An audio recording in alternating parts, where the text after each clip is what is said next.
Welcome to The Explainer. We're about to unpack a pretty powerful vision of a world completely reborn. And it's all based on one single, very detailed source. So yeah, let's just dive right in.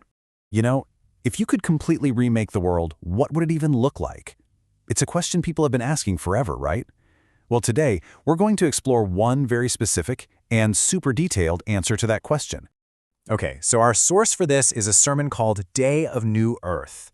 And it paints this really vivid picture of what a new Earth would be. It actually breaks the whole vision down into 7 key characteristics, and we're going to walk through them one by one. So first things first, the core idea here, it's not like a simple renovation or, slapping a new coat of paint on things. Nope.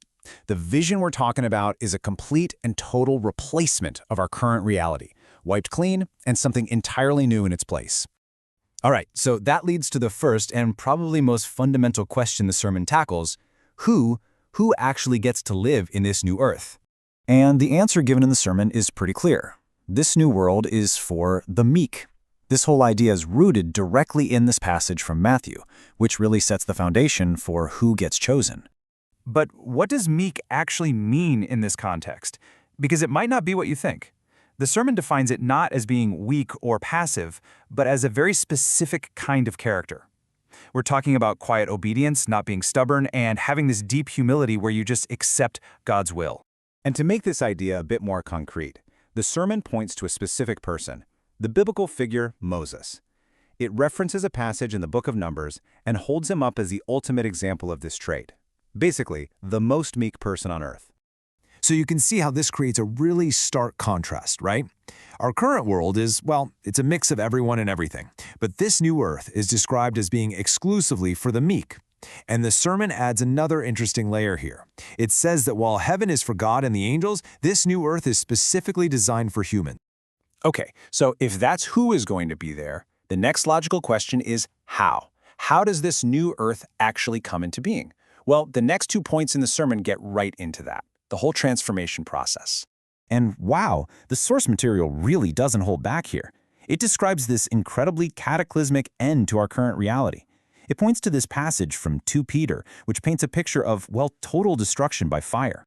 To help explain this, the sermon uses a really powerful modern analogy. It says it's like formatting a computer's hard drive. Think about it. You're not just deleting a few files here and there. You are wiping everything clean to start completely fresh. And that's the vision for our world. The really crucial point here is the totality of it all. The old world isn't getting a makeover. It's being completely erased from existence. And this is the big one. It's also erased from memory. Every single past event, the good, the bad, all of it will just be forgotten. Gone. Now, this theme of a total reset doesn't just stop with the planet. According to the sermon's 4th characteristic, this renewal extends to the people themselves. So you get it, right? It's not just about changing your address and moving to a new place. This vision includes a personal, physical renewal for every single person who lives there.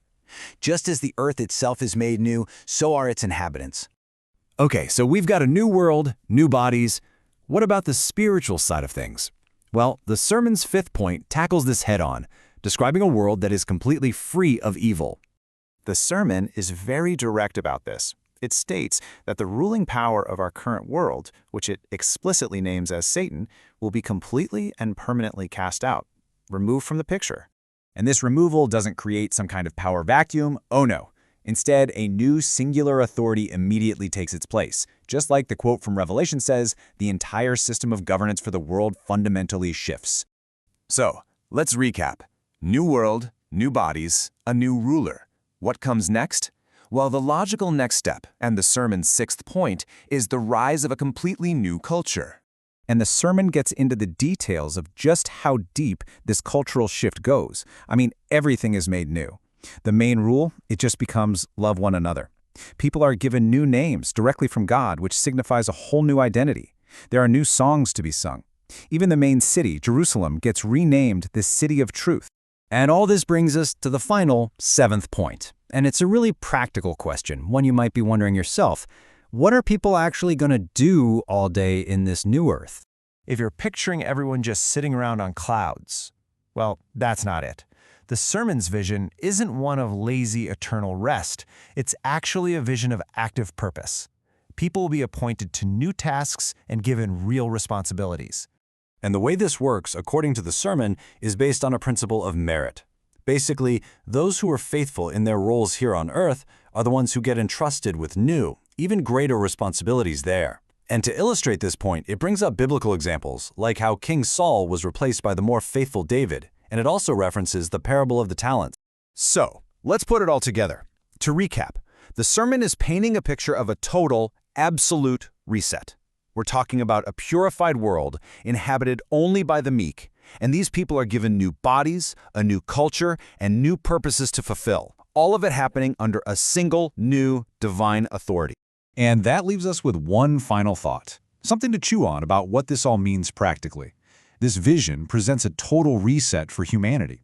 So, if the goal is to be considered worthy of this new reality, what does this idea of a new earth mean for how believers might choose to live their lives today?